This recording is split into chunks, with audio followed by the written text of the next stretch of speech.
আপনি কি জানেন আজ যে রোমান রেন্সকে সবাই ডাব্লিউডাব্লিউ এর রাজা বলে, এক সময় এই মানুষটাকে দর্শকরা ঘেন্না করত, রিং থেকে চলে যেতে বলতো। এই মানুষটার জীবনে শুধু চ্যাম্পিয়নশিপের গল্প না, এটা হলো স্বপ্ন ভেঙে যাওয়ার গল্প, অপমান সহ্য করার গল্প, ক্যান্সারের সাথে লড়াইয়ের গল্প। আজকের এই ভিডিওতে আপনি রোমান রেন্সকে নতুন করে চিনবেন। শেষ পর্যন্ত দেখবেন, কারণ শেষটা শুধু রেসলিং ফ্যান না, মানুষ হিসাবেও আপনাকে ছুঁয়ে যাবে। রোমান রেন্সের আসল নাম লিটি জোসেফ আওন।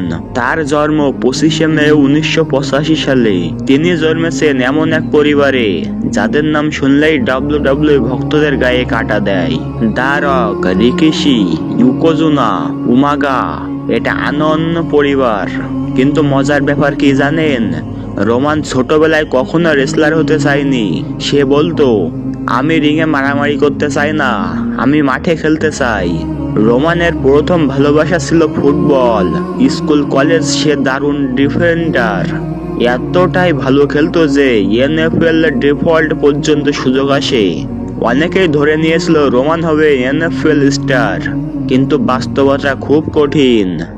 একদিনে সব শেষ। রোমান পরে বলছিল, আমি তখন নিজেকে ব্যর্থ মনে করতাম, আমি জানতাম না সামনে কি করব। এ সময় রোমানের পরিবার এগিয়ে আসে। তারা বলে, তুমি যেখানে পড়ে গেছো সেখানেই তোমার শক্তি আসে। এরপর রোমান রেসলিং এ আসে, কিন্তু এখানেও সহজ ছিল না। প্রোমো ভালো না, কথা বলতে সমস্যা, অডিয়েন্স কন্টেন্ট নেই। অনেকেই ব্যাকস্টেজে বলতো সে শুধু লুকস ট্যালেন্ট নাই। রোমান নিজেকে ডাউট মনে করত, আমি কি সত্যিই পারবো। অনেক রাত আসে সেই একা জিম করত, কারণ সে জানতো হার মানলে শেষ।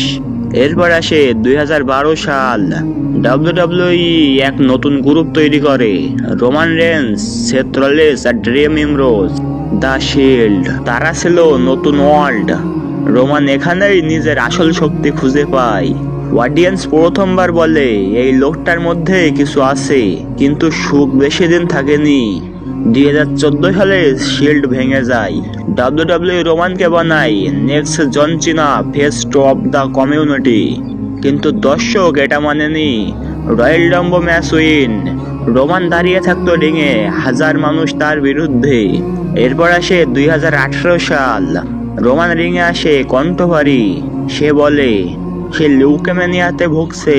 পুরো এরিনা নিস্তব্ধ। এটা ছিল স্ক্রিপ্ট না, এটা ছিল সত্য। বোল্ড কাটার, ডাব্লিউডাব্লিউ ছেড়ে চলে যাওয়া, অনেকেই ভাবলো এটাই শেষ। কিন্তু রোমান আবারও লড়াই করে। মাস পরে রোমান ফিরে আসে রিংয়ে, কিন্তু এবার হাসি নেই, দয়া নেই, হিরো নেই। 2020 সালে জন্ম নেয় the tribal chief, heel Roman bloodline. এই রোমান আর কারো পছন্দের জন্য খেলে না, সে খেলছে ক্ষমতার জন্য। রোমান রেন্স প্রমাণ করছে, আপনি যদি অপমান সহ্য করতে পারেন, ব্যর্থতা মেনে নিতে পারেন, আর হাল না ছাড়েন, তাহলে একদিন লোকেরা আপনাকেও অ্যাটিটিউড করবে।